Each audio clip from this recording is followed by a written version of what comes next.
தமிழ்நாட்டுல எல்லாமே சேஞ்ச் ஆயிடுச்சு. உங்க நகையையும் சேஞ்ச் பண்ணுங்க. உங்க பழைய நகைக்கு கிராமுக்கு 150 ரூபாய் கூடுதலா வாங்கி புது நகை எடுத்துக்கோங்க. அதே கம்மி சேதாரம் தான் உங்க லலிதால மட்டும்தான்.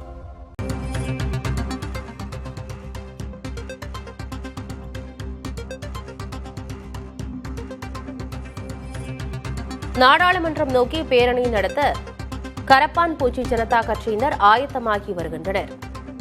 இன்று நாடாளுமன்றம் நோக்கி பேரணி நடத்தப்போவதாக முன்பாக கரப்பான் பூச்சி ஜனதா கட்சியினர் தெரிவித்திருந்தனர். அதற்கு ஆயத்தமாகி வருகின்றனர். இதற்கிடையே டெல்லி ஜந்தர் மந்தர் அருகே கற்களுடன் லாரி நிறுத்தி வைக்கப்பட்டிருப்பதால் பரபரப்பு ஏற்பட்டிருக்கிறது. நாடாளுமன்றம் நோக்கி பேரணி நடத்த கரப்பான் பூச்சி ஜனதா கட்சியினர் ஆயத்தமாகி வருகின்றனர். இதற்கிடையே டெல்லி ஜந்தர் மந்தர் அருகே கற்களுடன் லாரி நிறுத்தி வைக்கப்பட்டிருப்பதால் பரபரப்பு ஏற்பட்டிருக்கிறது. பேரணிக்கு செல்ல ஆயத்தமாகும் நிலையில் கரப்பான் பூச்சி ஜனதா கட்சியின் நிறுவனர் அபிஜித் தீப்கே இதை குறிப்பிட்டிருக்கிறார். விவரங்களை வழங்குவதற்காக செய்தியாளர் ராஜீவ் இணைந்திருக்கிறார். ராஜீவ், ஒருபுறம் நாடாளுமன்றம் நோக்கி பேரணி செல்வதற்காக ஆயத்தமாகி வருகின்றனர் கரப்பான் பூச்சி ஜனதா கட்சியினர். டெல்லி ஜந்தர் மந்தர் அருகே கற்களோடு லாரியும் நிறுத்தப்பட்டிருக்கிறது. அந்த காட்சியையும் திரையில் பார்க்கிறோம். என்ன விவரம்? ஆனந்தி, கரப்பான் பூச்சி ஜனதா பார்ட்டி சார்பாக இன்றைய தினம் நாடாளுமன்ற முற்றுகையிடும் போராட்டத்திற்கு அழைப்பு விடுத்திருக்கின்றார்கள். குறிப்பாக இன்று நாடாளுமன்றத்தின் மழைக்கால கூட்டத்தொடரால் தொடங்க இருக்கின்றது. இந்த முதல் நாளிலே நாடாளுமன்றத்தை நோக்கி பயணம் செய்து நாடாளுமன்றத்தை முற்றுகையிட அவர்கள் திட்டமிட்டிருக்கின்றார்கள். இதன் காரணமாக தான் தற்போது அந்த பாதுகாப்பானது பலப்படுத்தப்பட்டிருக்கின்றது. இந்த கரப்பான் பூச்சி ஜனதா சார்பாக எந்த ஒரு போராட்டத்திற்கு, அதாவது அந்த பேரணிக்கு ஆனது அனுமதி கோரவில்லை எனவும் அனுமதியும் வழங்கப்படவில்லை என டெல்லி காவல்துறை ஏற்கனவே தங்கள் தரப்பு அந்த தெளிவுபடுத்தியிருக்கக்கூடிய நிலையில அத்துமீறி கரப்பான் பூச்சி ஜனதா ஆதரவாளர்கள் இந்த பேரணியை நடக்கக்கூடாது, நாடாளுமன்றத்தை நோக்கி அவர்கள் சென்றுவிடக் கூடாது என்பதற்காக இவ்வாறாக பாதுகாப்பு பலப்படுத்தப்பட்டிருக்கின்றது. அந்த காட்சிகளை பார்த்தோம் என்றால் தெரியும்.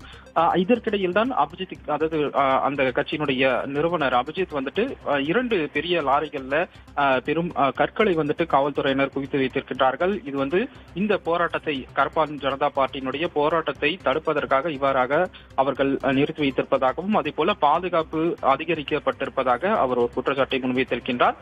இதற்கு இடையில் சோனம் வாங்சுக்கு ஏற்கனவே மருத்துவமனையில் வலுக்கட்டாயமாக அவர் அனுமதிக்கப்பட்டிருக்கக்கூடிய நிலையில தன்னுடைய அந்த போராட்டத்தை கைவிடுவதற்கு 3 நிபந்தனைகளை அவர் விதித்திருந்ததை நம்மால் பார்க்க முடிந்தது. குறிப்பாக கல்வி முறை தோல்விக்கு, அதே போல நீட் வினாத்தாள் கசிவுக்கு அரசே பொறுப்பேற்க வேண்டும். அதே போல இந்த விவகாரத்தை நாடாளுமன்றத்தில் பல கட்சிகள், அரசியல் கட்சிகள் எழுப்ப வேண்டும்.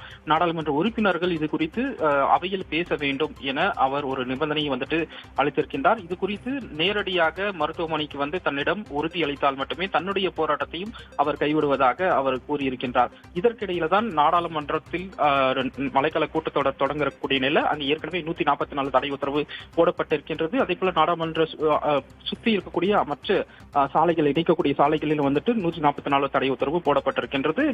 ஜந்தர் மந்தர் பகுதியில் இந்த போராட்டம் நடைபெறுவதன் காரணமாக அந்த பகுதி முழுமையாகவே காவல்துறையினுடைய கட்டுப்பாட்டிற்குள் தற்போது கொண்டு வரப்பட்டிருக்கக்கூடிய நிலையில கரப்பான்பூச்சி ஜனதா பார்ட்டியினுடைய இந்த பேரணியானது நடைபெறுமா என்ற ஒரு கேள்விதான் இருக்கிறது. ஏனென்றால் ஏற்கனவே இதற்கு எந்த ஒரு அனுமதியும் பெறவில்லை, அதே போல அனுமதியும் கொடுக்கவில்லை என டெல்லி காவல்துறையினர் தெரிவித்திருக்கின்றார்கள். அதையும் மீறி அத்துமீறி காவல்துறையினுடைய அந்த தடுப்புகளை மீறி அவர்கள் ஏதேனும் செல்ல முயன்றால் அவர்களை தடுப்பதற்கான அனைத்து நடவடிக்கைகளும் நாங்கள் எடுப்போம், கட்டாயமாக சட்ட ரீதியான அனைத்து நடவடிக்கைகளும் எடுப்போம் என டெல்லி காவல்துறை எச்சரிக்கையானது விடுத்திருக்கிறார்கள்.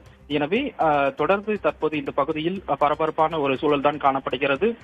டெல்லி காவல்துறை மீது தொடர்ந்து கரப்பான் ஜனதா பார்ட்டி குற்றச்சாட்டுகளை முன்வைத்து வருகிறார்கள். அதே போல எந்த ஒரு அனுமதியும் இல்லாததால் பேரணி நடத்துவதற்கு எந்த ஒரு அனுமதி கொடுக்கவில்லை. எனவே அனைத்து அந்த ஆதரவாளர்களும் கலைந்து செல்ல வேண்டும், எந்த ஒரு அத்துமீறலிலும் ஈடுபடக்கூடாது. அவ்வாறு ஈடுபட்டால் கடுமையான நடவடிக்கை எடுக்கப்படும் என டெல்லி காவல்துறையிலும் தற்போது எச்சரிக்கை விடுத்திருக்கக்கூடிய நிலையில அந்த பகுதி முழுமையும்